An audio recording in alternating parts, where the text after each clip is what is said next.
Muy buenos días. Nosotros somos el grupo 11 y les vamos a estar hablando sobre los críticos del clasicismo. Mi nombre es Zaida Ábalos. Nos centraremos en analizar cuatro perspectivas clave que representan críticas y alternativas al clasicismo en la historia del pensamiento económico, un panorama de la disidencia, la escuela histórica alemana, la crítica socialista y el marginalismo.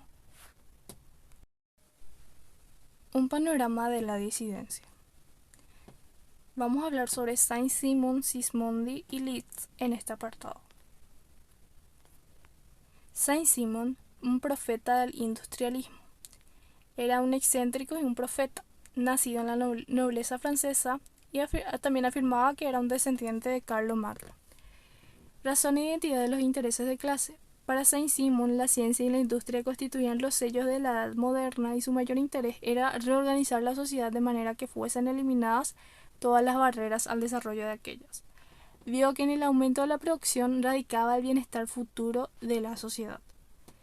Adam Smith había demostrado cómo podía alcanzarse fuera de la política por medio de una confianza general en el principio del egoísmo. En contraste, Saint-Simon halló la clave para aumentar la producción en la razón y en la identidad de los intereses de clase.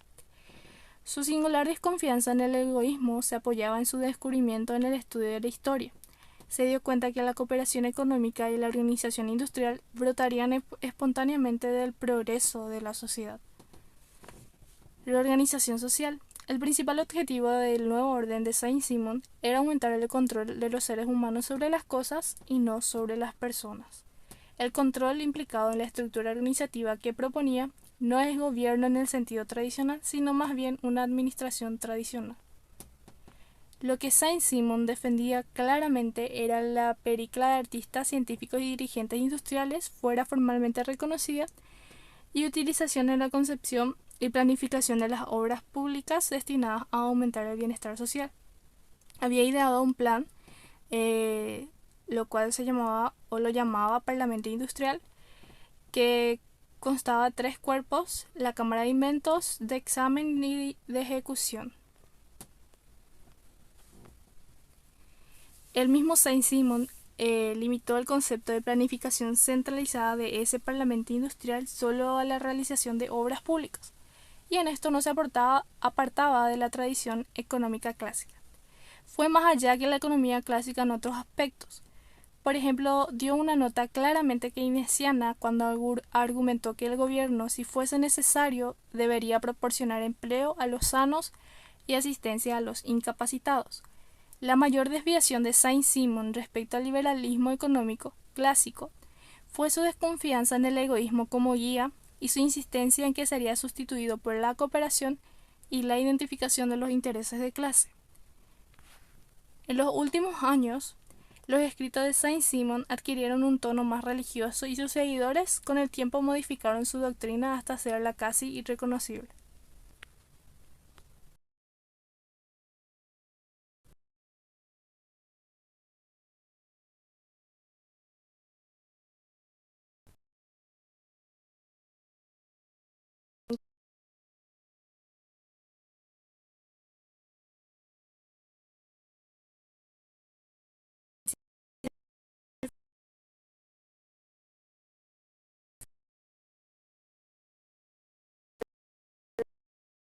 De este modo el bienestar del consumidor. Sismondi, por otra parte, aunque reconocía las ventajas que en orden a la reducción de costes tenía la maquinaria, se percató de que tales beneficios no justificaban el perjuicio ocasionado por el desempleo tecnológico.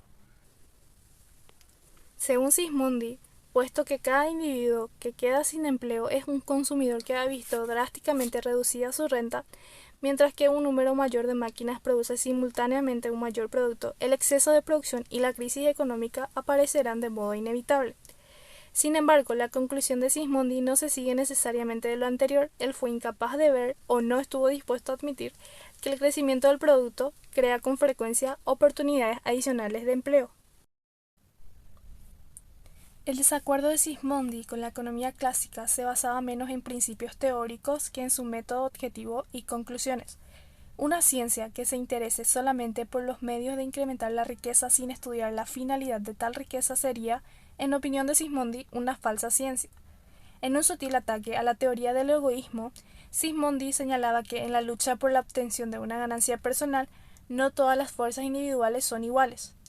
De ahí que la injusticia puede triunfar con frecuencia respaldando la fuerza pública, lo que se considera que es imparcial, pero que, de hecho, sin examinar la causa, siempre se coloca del lado más fuerte.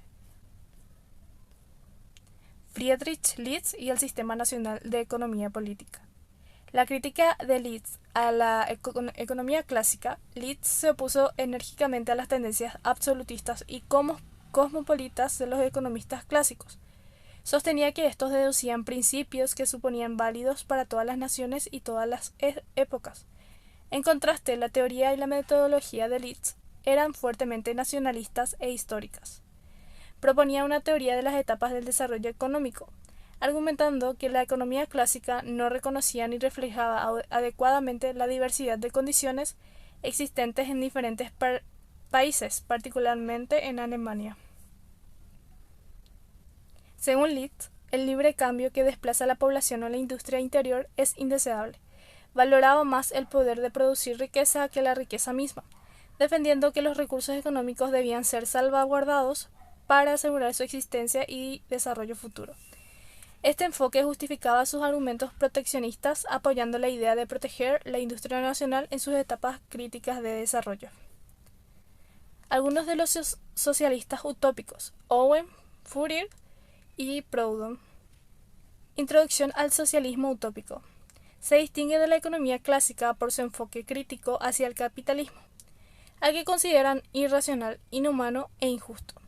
Los socialistas utópicos rechazaban la idea de laissez-faire y la doctrina de la armonía de intereses, proponiendo en su lugar una reorganización radical de la sociedad basada en la cooperación y la justicia social. Eran optimistas respecto a la perfectibilidad humana y creían que en un entorno social adecuadamente construido podría mejorar la condición humana. Robert Owen. Experimento social y críticas. Proveniente de una familia humilde, alcanzó el éxito en la industria textil. Observó cambios sociales y económicos provocados por la industrialización y cuestionó la necesidad de que el sufrimiento de los trabajadores fuese una condición para la acumulación de riqueza. Propuestas de reforma. Implementó varias reformas en su fábrica en New Lamarck, mejorando las condiciones laborales y demostrando que era posible tener una industria exitosa sin explotar a los trabajadores. Promovió la educación y mejores condiciones de vida para sus empleados. Charles Fourier. Crítica al capitalismo y propuesta de falansterios. Veía el capitalismo como un sistema caótico y propuso la creación de comunidades autosuficientes llamadas falansterios. Estas comunidades estarían organizadas para maximizar la cooperación y eliminar los conflictos de intereses individuales. Visión de la sociedad ideal. Fourier creía que una sociedad bien organizada podría satisfacer las necesidades y deseos de todos sus miembros, promoviendo la armonía social y la satisfacción personal. Pierre-Joseph Proudhon. Crítica a la propiedad privada. Es conocido por su declaración «La propiedad es un robo». Criticaba la concentración de la propiedad y el capital y proponía un sistema mutualista donde los intercambios fueran justos y equitativos. Visión del anarquismo. Proudhon abogaba por la abolición del Estado y la creación de una sociedad basada en contratos voluntarios y asociaciones libres. Creía en la gestión directa por parte de los trabajadores y en la descentralización del poder. Mi nombre es Milena Maley Villamayor Escobar y le voy a estar hablando de la Escuela Histórica Alemana.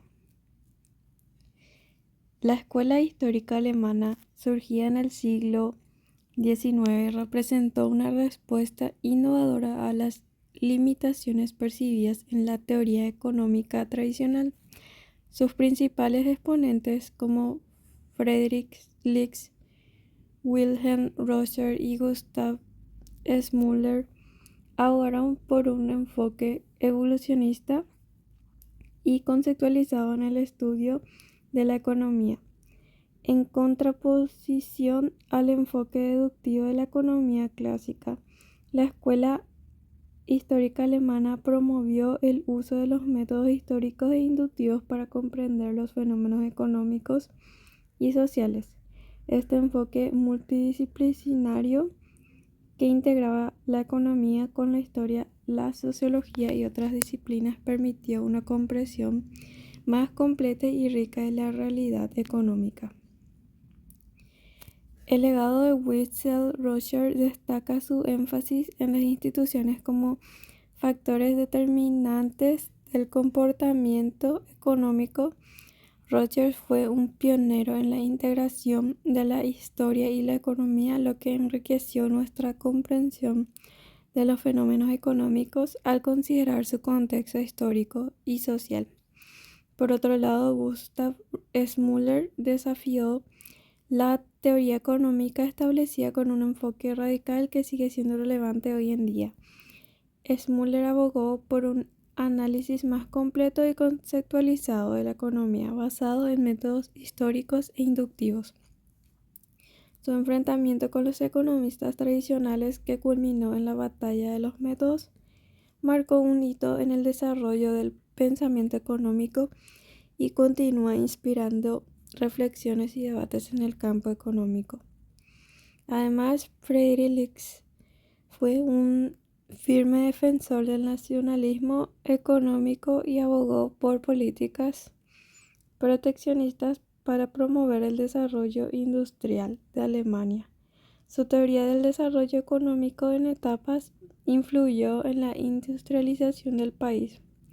Werner Sombart, por su parte, destacó su enfoque en la historia económica y social, así como por su crítica al capitalismo. Su trabajo contribuyó al enriquecimiento del pensamiento sociológico y económico de su época. En conjunto, estos pensadores dejaron un legado duradero en el análisis económico y social, promoviendo enfoques más completos y contextuales en la disciplina. La crítica socialista. La crítica al socialismo se refiere a una crítica a los modelos socialistas de organización económica, eficiencia y factibilidad, así como las implicaciones políticas y sociales de dicho sistema. Algunos críticos consideran que el socialismo es un concepto puramente teórico que debe ser criticado por razones teóricas. Otros sostienen que existen ciertos ejemplos históricos, lo que permite criticar por motivos prácticos. Algunos críticos del socialismo argumentan que la participación en los ingresos reduce los incentivos individuales al trabajo. Los ingresos deben ser individualizados tanto como sea posible. Milton Friedman, economista, argumentó que el socialismo, que definió como propiedad estatal sobre los medios de producción, impide el progreso tecnológico debido a la competencia sofocada. El filósofo Friedrich Hayek argumentó que el camino hacia el socialismo lleva a la sociedad al totalitarismo. Karl Marx y el socialismo científico. Lo que se encuentra en el pensamiento maduro de Marx es una teoría de los procesos históricos basados en las fuerzas económicas y materiales y que culmina en el cambio económico y social del orden existente. En contraste con la notable especialización intelectual de los últimos tiempos, el pensamiento de Marx abarcaba la filosofía, la historia y la economía.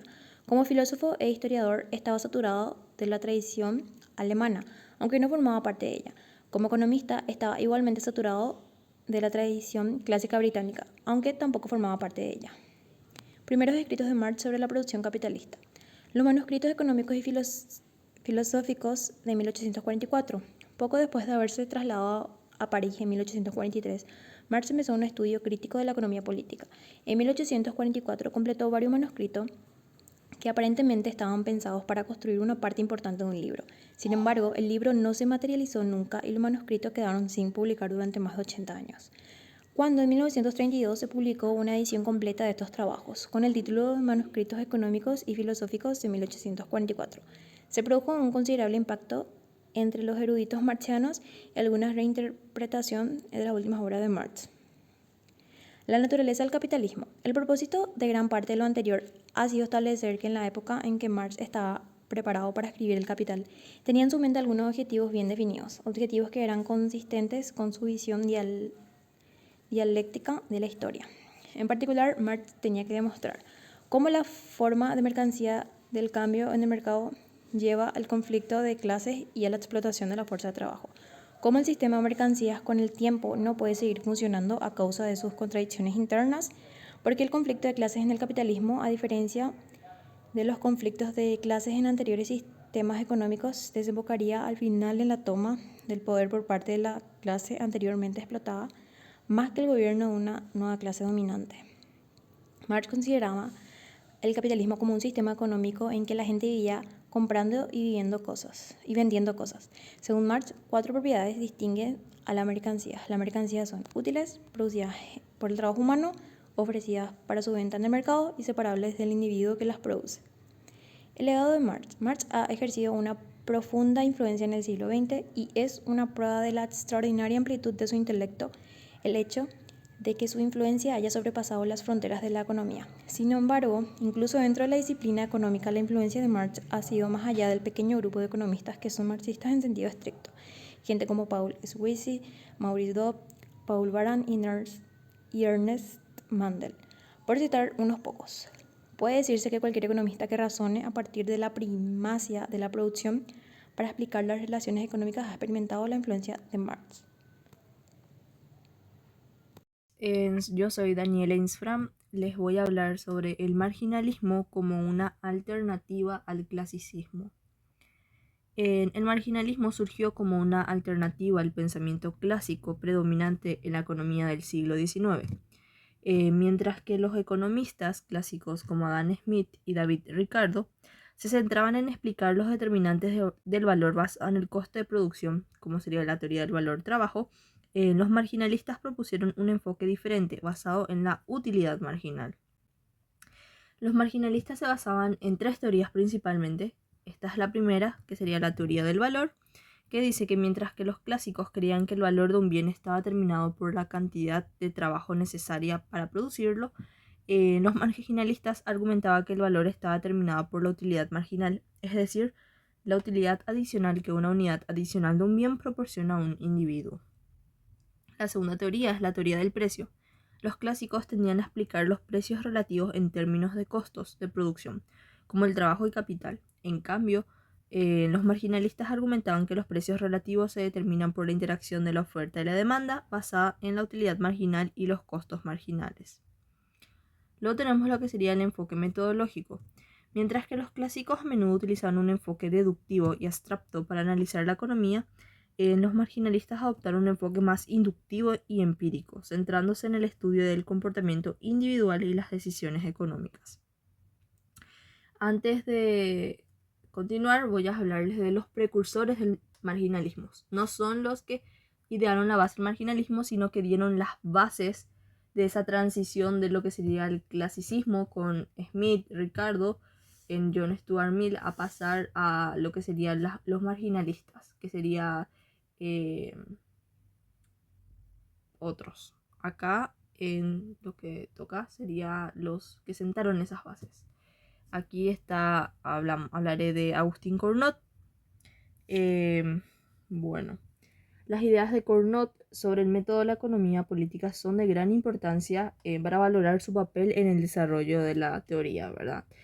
La contribución de Anton Agustín Cournot al marginalismo se encuentra principalmente en su obra Investigación sobre los principios matemáticos de la teoría de la riqueza, que se escrito en el año 1838, que aunque Cournot no desarrolló la teoría marginalista en su totalidad, su trabajo fue precursor de varios conceptos importantes que más tarde serían fundamentales en la teoría económica marginalista.